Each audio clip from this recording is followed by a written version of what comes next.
Hi, this is Tamara at mooglyblog.com, and in this video, I'm going to be demonstrating how to crochet the Butter Ripple Afghan, which is a free pattern you'll find on mooglyblog.com. Please go to the link in the description or go to your favorite search engine and simply type in Moogly Butter Ripple Afghan, and it should pop right up. Let's talk about the supplies you need to make this beautiful blanket.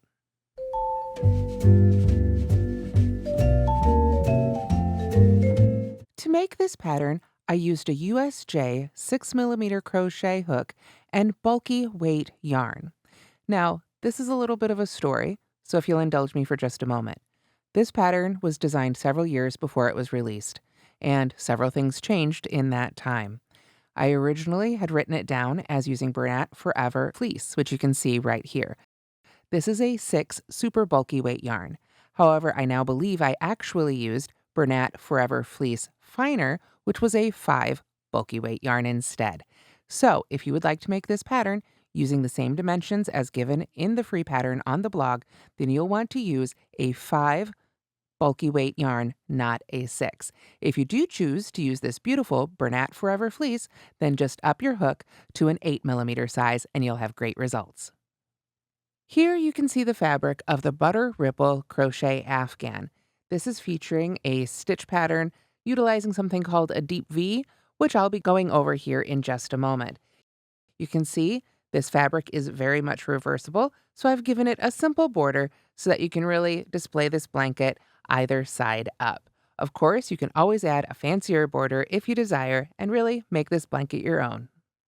All right, so for row 1, you're going to want to start with a slip knot on your hook, and then you chain the number of stitches for your size plus 1. So let's go ahead and bring up the instructions here for a quick example. If we were making the baby blanket size, which you can see pictures of in the pattern, which for me was 40 inches by 40 inches, then you can see it calls for 119 stitches and 116 rows. We'll also, for that size, need 4 skeins of yarn. You can see that information is provided for all the sizes. So if I see I need 119 stitches in my row, that means I will need to chain 120 in order to make that size. I've also included the stitch multiple, which is a multiple of 4 plus 3. So go ahead and chain however many you need for your size. After you've made the number of chains required for the size you're making, we are going to skip the chain closest to the hook and half double crochet in each remaining chain across. I like to work into the underneath hump of the chain because that gives us a really nice finished edge to work into when we come around for our border, but you can work around however you prefer. So now you can see on my small swatch that I have half double crocheted in each chain across. And depending on the size you're making, you should have the number of stitches listed for that size in the chart. So now we're ready to begin row 2, which is where the real fun of this stitch pattern starts to get set up. We're going to start, of course, with our chain 1 and turn, or turn and chain 1, whichever you prefer, and then we single crochet in the first 2 stitches. There's 1, and if you'd like, if you're someone who is newer to crochet or you just like to help keep track of it this way, this is a good opportunity to use your stitch markers. You can put a stitch marker in the first stitch of each row, and that will always let you know where to end each row as you come back along as you work. So now we have our single crochet in that first stitch. We need a single crochet in the second stitch. And then we skip the next stitch and work 2 double crochets in the next stitch. So we go right into that next one there. There is 1 and 2. There we go. Then, going back to our instructions, we can see this is where we begin the section with the asterisk. So this is where we begin our repeat. We now chain 2, then around there we go, 1, 2. Then we skip 3 stitches, so let's count those out, 1, 2, 3. So I'll mark the next one there. 2 double crochets in that next stitch. So we put 2 double crochets right in that very next stitch. So there's 1 and 2. Now this is a very thick yarn, so I need to stop every once in a while here and pull up a little bit more of it. We'll run through it just a little bit faster. There we go. Now we do that repeat again as we work our way across. We start again from the asterisk. Chain 2, 1, 2, skip 3 stitches, 1, 2, 3, 2 double crochets in the next. And that's our repeat for this one until we get to the end, which you can see here on our little swatch we've already done. There we go. And then we look and we should have 3 stitches left. So we're going to skip the next stitch and single crochet in each of the last 2 stitches. So there's 1 and 2. There we go. And here's a small version of what yours should look like at the end of row 2. So to begin row 3, we'll start again with our chain 1 and turn and single crochet in the first 2 stitches. So now I will add a stitch marker to the first stitch right here. There we go. So there is 1 and 2. There we go. Then we're going to chain 2 again. 1, 2, and then we are going to skip those 2 double crochets, and we're going to work 2 double crochets in the second skipped stitch in row 1.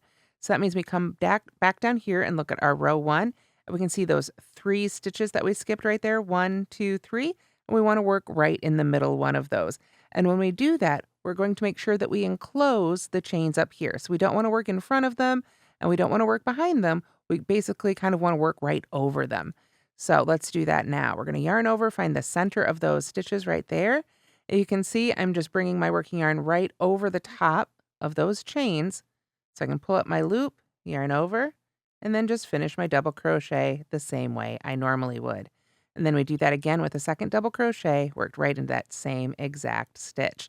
Now you can see here, as I make this, I'm pulling this loop up a lot higher than I normally would, if I was just working into the stitch right below it. But that's to come up over those chains, and that's fine. You want to go ahead and really pull that loop up to the height of your stitch, as high as you need it to be, so that you can easily finish that double crochet right there. Then we chain 2, 1, whoops, 2, there we go, and skip the next 2 double crochets. And that's our repeat. So let's do it again. We begin our repeat with 2 double crochets in the second skipped stitch in row 1, right down here. So that'll be the middle one, makes it easy. Pull that loop up nice and high so you can make these double crochets over that chain. There we go. And then to continue our repeat, got out of control yarn, there we go. To continue our repeat, we chain 2, 1, 2, and skip the next 2 double crochets. So you'll continue doing that all the way across. On my little swatch here, I'm already at the end. So when you get to the end and you've skipped that last pair of double crochets down there, you finish up your row with a single crochet in each of those last 2 single crochets. It's got a nice double 2 single crochets border going up all the way along it to give us a really nice border to work any other borders or edgings we want to into it. Now I am going to stop here before I finish this second single crochet though, because this is where we're going to come back and bring in our second color. So now we finished the first 3 rows, almost, we're about to, and we're about to start row 4. Rows 4 and 5 are the 2 rows that we repeat for the rest of this pattern until we're ready to add our border or edging. Now we're going to change colors every 2 rows as well. So we'll work rows 4 and 5 first with color B, and then 4 and 5 with color A, B, back and forth every 2 rows so that we can carry our yarns right along the side and then cover those up with whatever our border or edging will be. So let's go ahead and finish up row 3. I'm just going to take my second color, my contrast color, and finish up that last stitch. And then I'm going to let both that tail hang out there until I'm ready to weave it in. And I will let our first color A here hang out there as well, so that I can pull it up along the side when I need it again. So to begin row 4, once again, we want to chain 1, make sure we're going the right direction here. And sometimes it's helpful just to hold on to those tail ends here as you make those first couple of stitches to just help make everything a little sturdier. So again, we're going to start with a single crochet in each of those first 2 stitches. That is going to be the way we start every row 4 here. So I'm going to put a stitch marker in that first one. There we go. And then we are going to make a deep V.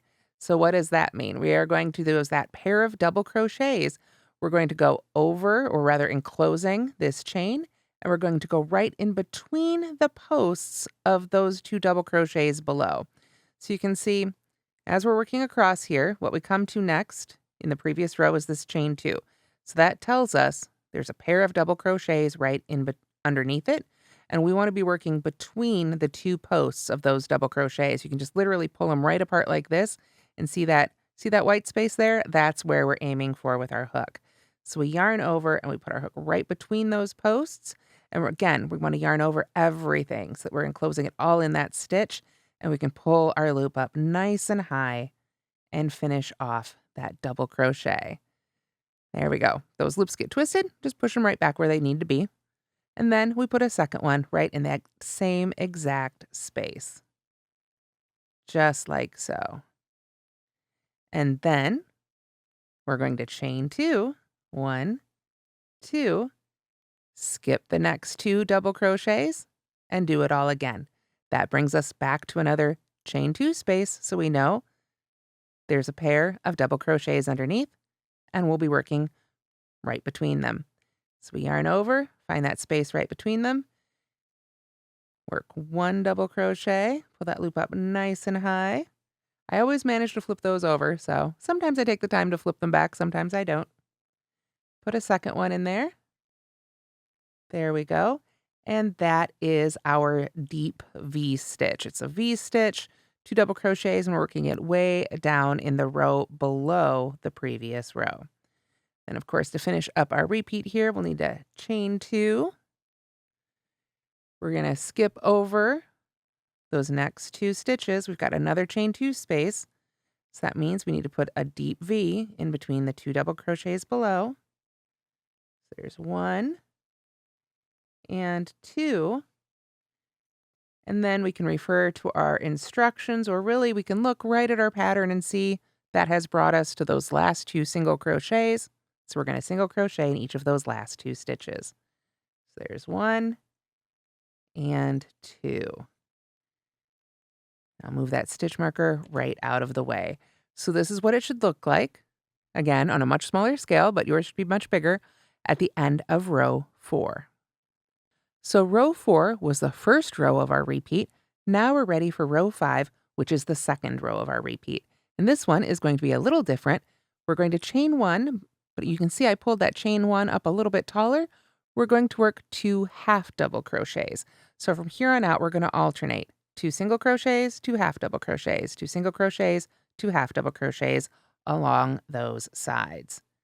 So we put a half double crochet in that first one here, and I'll go ahead and put my stitch marker in it.